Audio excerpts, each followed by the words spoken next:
Hi friends, நீ நான் காதல் அப்கமிங் ரிவ்யூ பார்க்கலாம்.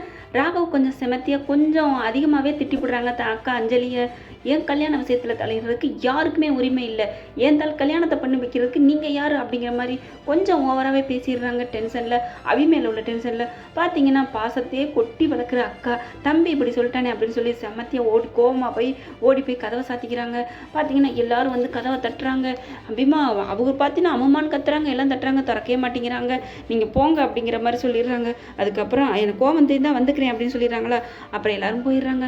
பார்த்தீங்கன்னா மறுநாள் காலையில் எல்லாம் நல்லபடியாக தடபுடல வேலை ஆரம்பிக்குது. என்ன அஞ்சலியை காணோம் அப்படிங்கிறாங்க. அப்போதைக்கு பார்த்தீங்கன்னா இல்லை இன்னைக்கு இந்த தம்பி மேலே பாசத்தில் விரதம்லாம் இருந்து நல்லா பூஜை பண்ணுவாளே, இன்னும் காணுமே அப்படின்னு சொல்லிட்டு இருக்காங்க. வந்து பார்க்குறாங்க, கதவை திறந்து பார்த்தா உள்ளுக்குள்ள ஆளை காணோம். அப்புறமா முரளி வந்து என்னாச்சு இன்னும் காணுமே அப்படின்னு சொல்லி பதட்டத்தோட அப்படி பரபரப்பாக தேட ஆரம்பிக்கிறாங்க. எங்கே போயிருப்பா அப்படின்னு. சரிப்பா போய் என் பிள்ளைய தேடுங்க அப்படின்னு பாட்டி பறக்குறாங்க. அப்படியே சரின்னு முரளியை தேட போகிறாங்க, ஆகாஷ் ஒரு பக்கம் தேட போகிறாங்க. ராகவ் வந்துட்டு சரி நானும் போய் தேடுறேன் அப்படின்னு சொல்லி கிளம்புறாங்க. அப்புறம் அபி அந்த நேரம் பார்த்து வர்றாங்க. பார்த்தோன்னே ராகவ் செம்ம காண்டாகிறாங்க. பாட்டி சொல்கிறாங்க, என்னம்மா என்னாச்சு பாட்டி, ஏன் எல்லாம் பரபரப்பாக எல்லாம் போகிறீங்க அப்படிங்கிறதான். இந்த மாதிரி அஞ்சலி இந்த மாதிரி கோச்சிட்டு போயிட்டாப்பா, ராகவ் திட்டாரு அப்படி இப்படின்னு சொல்லல. அப்படியே பார்க்குறாங்க அபி. ராகவ் உடனே எல்லாத்துக்கும் காரணம் நீ தான் அண்ணன், நான் என்ன பண்ணேன், ஆமாம் நீ தான் வந்து அக்கா கிட்ட போட்டு கொடுத்த, உடனே அவங்க என்னை கல்யாணம் பண்ணணும்னு சொல்லிட்டாங்க, வாயை வச்சுட்டு சும்மா இருக்க மாட்டியா அப்படி இப்படின்னு திட்டுறாங்க. நான் என்ன பண்ணேன், நீங்கள் வாயை வச்சுட்டு பேசாமல் திட்டாமல் இருந்திருக்கணும், அதிகமாக நீங்கள் பேசிட்டு என்ன சொல்கிறீங்களா அப்படின்னு பதிலுக்கு அபி பேசுகிறாங்க. பாட்டி இருந்துட்டு ஐயோ உங்கள் சண்டையை விடுங்கப்பா அப்படின்ட்டு. அபி இங்கே பாருமா, எப்படியோ இவன் திட்டான் போயிட்டான், நடந்து போச்சு, நீ ராகவ் நீ அபியை கூட்டிகிட்டு போ.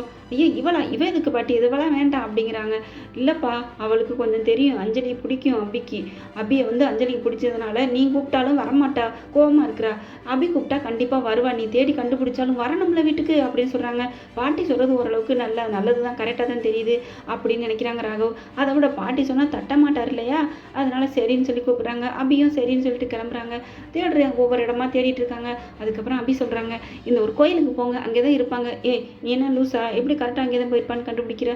ஆமாம் அவங்க சொல்லியிருக்கிறாங்க, ஏன்னா எனக்கு ஏதாவது மனசு இல்லைன்னா இந்த கோயிலில் தான் வந்து இருப்பேன் அப்படின்னு சொல்லியிருக்கிறாங்க அப்படின்னு சொன்னோன்னே சரின்னு சொல்லிட்டு சரி கேட்டு பார்ப்போம், லூஸாக இருந்தாலும் ஏதோ ஒன்று சொல்லுது அப்படின்ட்டு அங்கே போகிறாங்க. கோயிலில் போய் பார்க்குறாங்க. எங்கே கோயில் இருப்பான்னு சொன்னால் காணோம் அப்படிங்கிறாங்க. அட என்னங்க முன்னாடி பார்த்துட்டு உடனே காணோம்னா எல்லா இடமும் சுற்றி பார்க்கணும், என்ன நீங்கள் அப்படின்னு சொன்னோன்னே சரின்னு சொல்லிட்டு ஒவ்வொரு இடமா போய் பார்க்குறாங்க. பார்த்தா எல்லா இடத்துலையும் தேடிட்டு அப்புறம் ஒரு இடத்துல அப்படியே அமைதியாக உட்காந்துட்டு அப்படியே வேணும் மக்கள் உட்காந்துருக்காங்க. பார்த்தோன்னா அவருக்கு அப்படியே இதேமே நின்றுது. ஓடி போய் அக்கான்னு போய் கட்டி பிடிக்கிறாங்க. என்னக்கா அப்படி பண்ணிட்டேன், நான் என்னக்கா பேசிட்டேன், தெரியாமல் பண்ணிச்சிட்டேன், பேசிட்டேக்கா, மன்னிச்சுக்கான்னு சொல்லி கையை பிடிச்சி அழுகுறாங்க.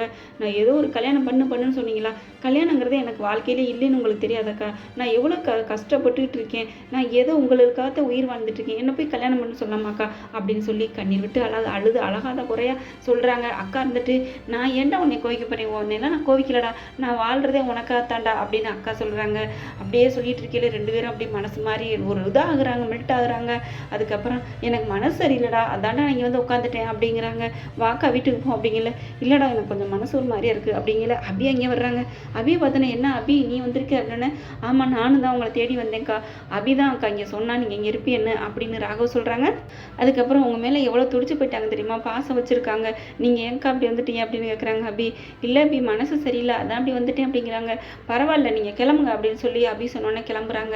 பரவாயில்லையா அபி சொன்னோன்னே எல்லாரும் கேட்குறாங்களே அப்படின்னு சொல்லிட்டு சரி வாக்கா அப்படின்னு சொல்லி கூட்டிகிட்டு காரில் ஏறிட்டு வீட்டுக்கு வந்துடுறாங்க.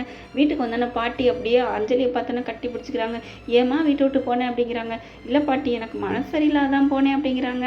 அபி வந்து கூப்பிட்டா, அபி வந்தோன்னே என்னால் இருக்க முடியல அப்படிங்கிறாங்க. அதுக்கப்புறம் ராகவ் வேணாண்டா, நான் உன் மேலே எப்போவுமே உண்மையான பாசம் தான் இருக்குது அப்படிங்கிற, இனிமேல் மறுபடியும் அந்த மாதிரி பேச மாட்டேக்கா, அப்படி விட்டு தள்ளுறா, அதை பற்றி ஏன் பேசுகிறேன் அப்படின்னு சொல்லிட்டு வா உன் கையில் நான் ராக்கி கட்டணும், வாங்க நான் பூஜை பண்ணிட்டேன் அப்படிங்கிறாங்க.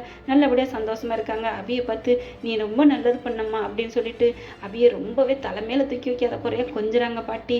இவகிட்ட ஏதோ ஒன்று இருக்குது அப்படின்னு சொல்லி பாட்டி அபியை பார்த்து பார்த்து ரொம்பவே அப்படி ஒரு மாதிரியே பூரிச்சு போய் நிற்கிறாங்க. ராகவ் பரவாயில்ல ஏதோ நல்லது நடந்தால் சரி அப்படின்ட்டு ரொம்ப மனசு ஃபீல் பண்ணுறாங்க அக்காவை நினச்சி ராகவ்.